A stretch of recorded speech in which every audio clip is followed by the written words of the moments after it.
You know, we all go through events in our life growing up that make an impression on us. And I've just been fixated on this comment that's been made by a couple of lawmakers in the last week about, well, it's been worse. It's been worse. Really?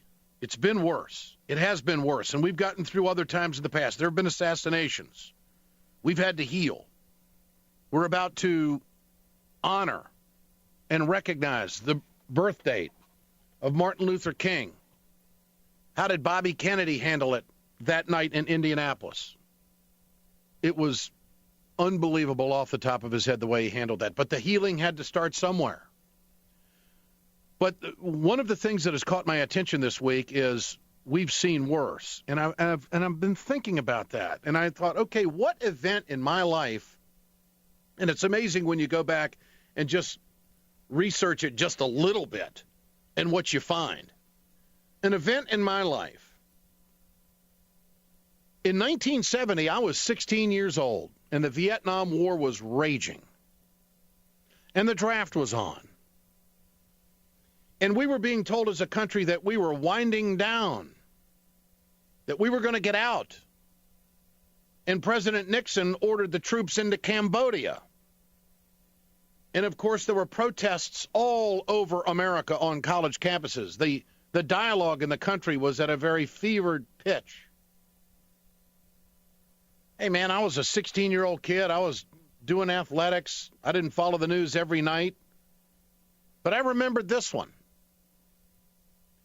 And when we talk about rhetoric and words not having an impact by public officials, this is what was out in the media. This said during a press conference,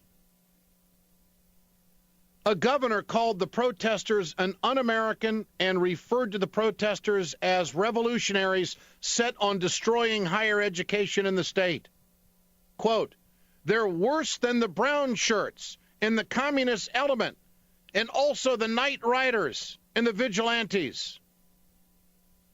They're the worst type of people that we harbor in America. I think that we're up against the strongest, well-trained, militant, revolutionary group that has ever assembled in America. The next day, 4 students were killed at Kent State and others injured, some paralyzed for life. That comment came from the governor, Governor Rhodes of Ohio, during a press conference. It spiraled out of control. So I do believe we've had it worse. But that doesn't mean that we don't have a lot to work on. So history tells us that words do have an effect, that the vernacular environment has a lot to do with what could happen. Can we draw that conclusion? They're the worst type of people that we harbor in America. I think that we're up against the strongest, well-trained, militant, revolutionary group that has ever assembled in America. They're worse than the brown shirts and the communist element and also the night riders and the vigilantes. A governor said that at a press conference, and the next day, 4 dead in Ohio. We're right back where America Comes to Talk, the Ed Schultz Show. Ed Schultz. We can't turn this now into, they can find quotes that we said on our side, and we can find quotes that they said on their side, and instead of any kind of soothing or healing, it's just going to be the same old, same old. This is the Ed Schultz Show.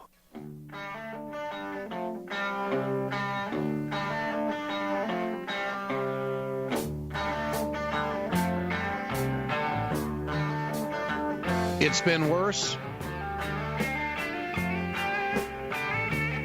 Crosby, Stills, Nash & Young, they came out with this song after what happened at Kent State. Twin soldiers and Nixon's coming. We're finally on our own. This summer I hear the drumming. 4 dead in Ohio.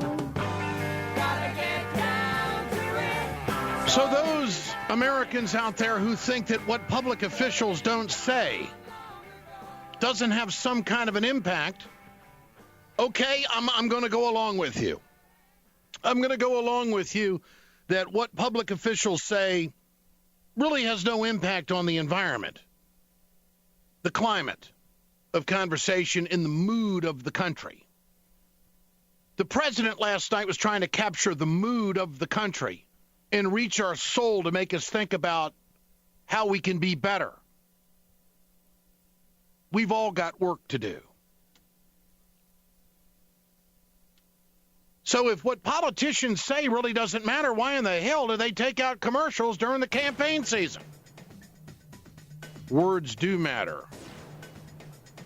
We're right back on the Ed Schultz Radio Show.